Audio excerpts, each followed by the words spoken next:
You know, life today moves faster than ever. Everything's on a screen, answers are a click away, and the world, well, it feels like it's racing ahead without stopping to take a breath. But sometimes, I sit back and wonder, with all this progress, have we actually become better at living? Or just better at being busy? There was a time, not that long ago, when neighbors knew each other's names, dinner was shared around a table, and the only likes we needed came from real smiles across the room. I'm not saying the past was perfect, but it did teach us things about money, about values, about slowing down long enough to really live. And that's why we're here. This channel isn't about trends or flashy tips.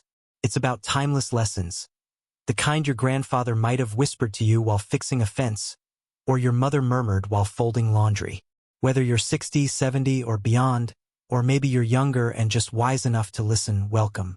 You found a quiet corner of the internet where experience matters, where wisdom isn't outdated, and where we believe the old ways still have something to say. So grab a cup of tea, get comfortable, and let's take a little walk through the kind of knowledge you won't find in an app. Because growing older doesn't mean fading away, it means growing deeper. And it's never too late to live wiser, richer, and more meaningful days. Let's begin. 1. When money had meaning. Let me take you back for a moment, back to a time when a dollar actually meant something. You didn't need 10 credit cards or a fancy app to tell you how to spend. You just knew. Back then, money wasn't about chasing the next shiny thing. It was about security, about dignity. We didn't buy what we couldn't afford. And if we really wanted something, well, we saved. That word, save, it's almost gone now, hasn't it? Today it's all about buy now, pay later. But we used to say, if you can't pay for it today, you probably don't need it today. And you know what? That mindset saved us a whole lot of trouble. I remember putting coins in a little envelope for groceries, rent, and gas. Every cent had a job. Every dollar had a purpose. There was pride in that discipline, not shame. And when something broke, we didn't toss it. We fixed it. We took care of our things because they took care of us. Now, I'm not saying we need to live exactly like we did in 1965. But maybe, just maybe, we could bring back the idea that money isn't just for spending, it's for building. Building a life that lasts, a future that's stable, and a heart that knows the difference between wanting more and having enough. So let me ask you, when was the last time you felt truly in control of your money? Not anxious, not guessing, but clear. Because sometimes the smartest move isn't about making more. It's about needing less and appreciating more. 2. The difference between price and value. Here's something we used to understand so clearly. Price is what you pay. Value is what you get. These days, people chase low prices, fast fashion, fast food, fast everything. But the old-timers, we knew better. We knew that something cheap today could cost you a lot tomorrow. Take a good pair of boots, for example. I remember saving up for mine. They weren't cheap, but they lasted me 15 years. Now that's value. Because when you buy quality, you're not just buying a product. You're buying peace of mind. We didn't call it minimalism back then. We just called it being smart. Buying fewer things, but better ones. Taking care of them. Repairing, not replacing. And it wasn't just about stuff. We applied the same thinking to people, to work, to life. We valued honesty more than smooth talk, effort more than shortcuts, loyalty more than likes. But today, everything's upside down. People will spend $1,000 on a phone they don't need, but won't invest $100 in their health. Or spend hours scrolling, and forget to call their mother. Let me tell you something my father used to say. Cheap things end up being expensive. And expensive things, if they're worth it, pay you back for years. So next time you're tempted by something shiny or fast or easy, ask yourself, is this price worth the value? Is this thing adding to your life or just taking space in it? Because at the end of the day, true wealth isn't in your wallet. It's in your choices. 3. When enough was truly enough. You know, back in the day, we didn't have much, but what we had felt like enough. A roof over your head. A hot meal on the table. Kids laughing in the yard. That was wealth. Nobody was chasing more, more, more. We didn't need 5 bedrooms, 3 cars, and a fancy watch to feel like we mattered. We just needed purpose. And people who loved us. I remember my mom cooking dinner, nothing fancy, just rice, beans, maybe some chicken if we were lucky. But we all sat down together. No phones. No distractions. Just togetherness. And let me tell you something, that kind of meal fed more than just your belly. Fed your spirit. Nowadays, people have more than ever, yet feel more empty than ever. Why? Because they forgot what enough feels like. They confuse abundance with clutter, comfort with excess, success with stress. Let me say this plainly. Enough is not a number. It's a feeling. And if you don't decide where your enough is, the world will keep moving the finish line, always pushing you to want more, and never letting you feel whole. So take a breath. Look around. You might already have what you once prayed for. Don't let the noise of modern life drown out the quiet joy of contentment. Because once you truly feel it, you realize, enough has always been more than enough. 4. Time moved slower, and so did we. Do you remember when time used to feel slower? Days felt longer, not because we had less to do, but because we were more present. We weren't rushing from one thing to the next. We took our time, walked slower, talked longer, listened more. We watched the seasons change, not just on our calendar, but from our front porch. Spring meant planting. Summer meant family barbecues. Fall meant raking leaves. And winter, that meant huddling under blankets, sharing stories. Now, time rushes past like a freight train. Everyone's always busy, always staring at screens. Even kids don't know how to be bored anymore. But back then, boredom wasn't a problem. It was an invitation. An invitation to explore, to tinker, to imagine, to just be. I remember sitting outside, doing absolutely nothing but watching the sky turn pink at sunset. That wasn't wasted time. That was living. You see, slowness isn't laziness. It's wisdom, because the most meaningful parts of life, they happen in the quiet, in the pause, in the in-between moments. So if you're feeling overwhelmed by the pace of today's world, try doing what we used to do. Slow down. Sip your coffee slowly. Talk to someone without checking the time. Watch the sunset without reaching for your phone. Because in slowness, we don't lose time, we find it. And sometimes the best way to move forward is to pause. 5. We fixed things. We didn't throw them away. You know, there was a time when if something broke, we didn't toss it. We fixed it. The toaster, the chair, the radio, even our relationships. We took out the tools, rolled up our sleeves, and repaired what was broken. Why? Because things had value. Not just money value, but meaning. I still remember my father fixing our old black and white TV with just a screwdriver and a bit of patience. It didn't matter if it took hours. We made it work. And when we finally saw that fuzzy picture again, we celebrated like we won the lottery. Today, the second something breaks, we throw it out, or replace it with the latest version. But when did we start thinking that new always means better? We used to patch up holes in our socks. Now we toss the whole pair. We used to mend things with care. Now we scroll past them like they don't matter. And it's not just objects we've stopped fixing. It's conversations, friendships, even marriages. Back then, we didn't walk away when things got tough. We sat down. We talked it out. We tried again. Because we believed in commitment.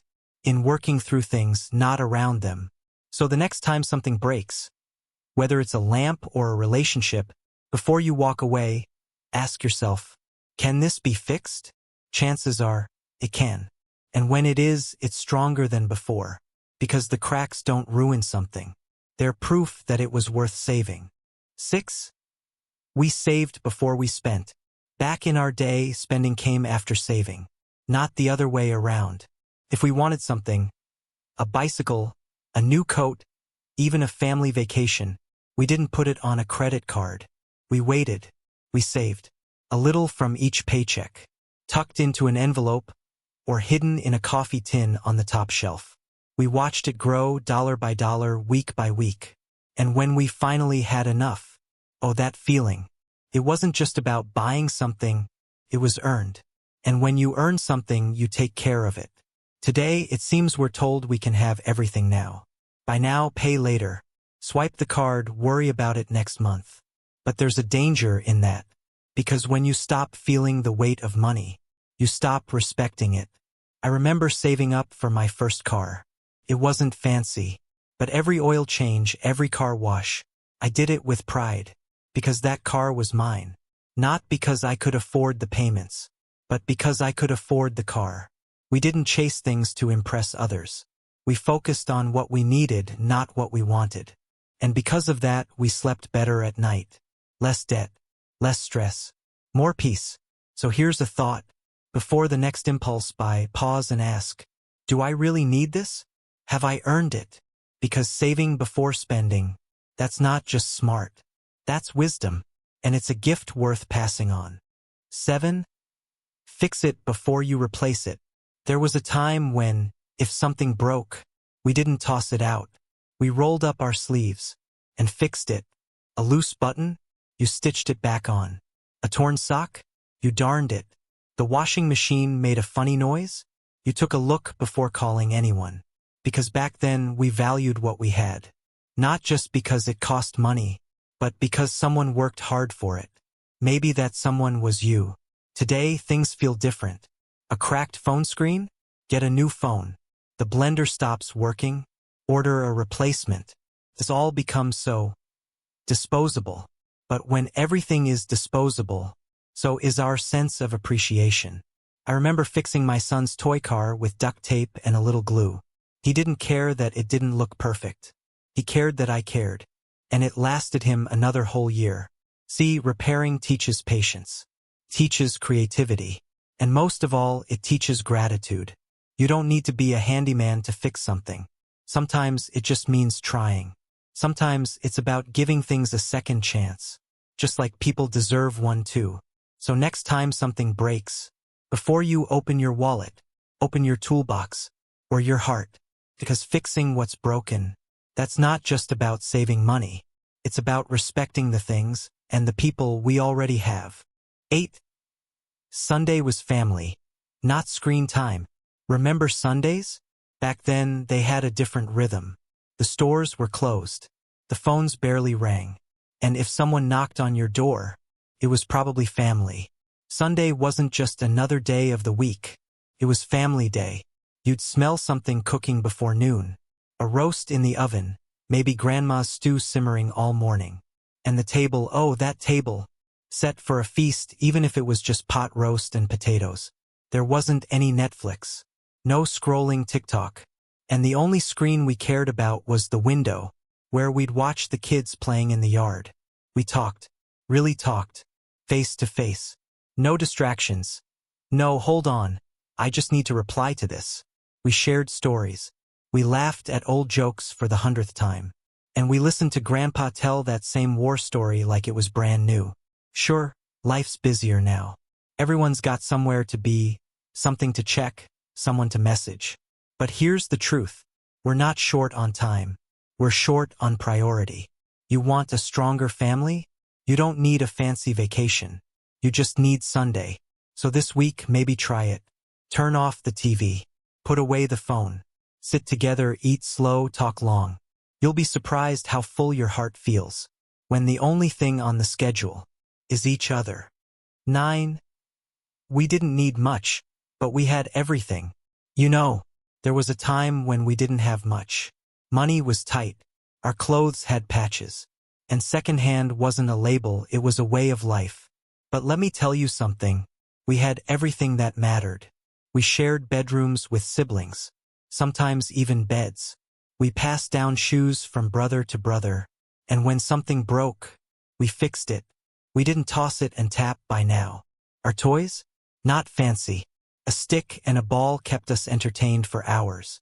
And when it rained, we watched water race down the gutters like it was the Olympics. You see, happiness didn't come from what we had. Came from who we had. Neighbors looked out for each other. We borrowed sugar, tools, a hand. Nobody kept score. And if someone was in trouble, the whole block showed up, no questions asked. We valued things like gratitude, respect, hard work, and if we were lucky, a slice of pie on Sunday night. Now, I look around and I see people with more stuff, more convenience, more speed, but somehow, less joy, less patience, less connection. Maybe it's time we remember, you don't need a lot to live well. You just need the right things. Kindness, laughter, faith, family, a home that feels like love, not just square footage. So the next time you feel like you're falling behind, take a breath, look around, and ask yourself, do I really need more? Or did I already have enough all along? 10. The most important lesson I've learned in 80 years. People often ask me, if you could share only one life lesson, what would it be? And I never hesitate. Life is not a race. It's a journey. And what matters most is how you walk it, not how fast. When I was younger, I was just like everyone else, always rushing, always chasing, telling myself, when I get underserved, then I'll be happy. That blank could be the dream job, the big house, the money in the bank, or the recognition from others. And yes, I got some of those things. But you know what? The satisfaction never lasted. Soon I was chasing the next thing. It wasn't until I slowed down, sat in my old kitchen, sunlight dancing on the table where my grandkids used to sit, that I realized the most precious things in life are the small, quiet moments we so often overlook. Backhand index pointing right, the laughter of a child learning to walk. Backhand index pointing right, the warmth of your partner's hand on a cold day. Backhand index pointing right, the courage to say, I'm sorry, when it matters. Backhand index pointing right, that rainy afternoon when you just sit and listen. And that's enough. After 80 years, I can't remember how much money I had in the bank at 40. But I remember my mother's hug when I failed for the first time. I don't recall what car I drove in 1975. But I remember my father's proud eyes when I did something kind for a stranger. Pushpin, so if you're wondering what's worth chasing, ask yourself this. When I look back on my life someday, what do I want to remember? Life goes by quickly, but every step you take can leave a deep footprint. So slow down, love more, give more, and don't wait until it's too late to realize the most valuable things in life aren't found at the finish line. They're scattered all along the way.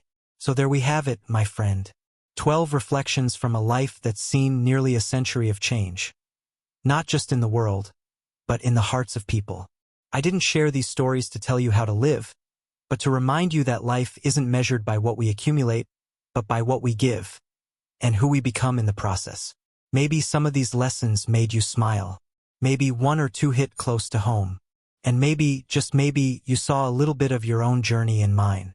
If there's one thing I've learned after 80 years, it's this. We all stumble. We all get lost. We all wish we had done things differently. But life is forgiving. If we're willing to listen, reflect, and keep walking forward with an open heart. Let today be a fresh page.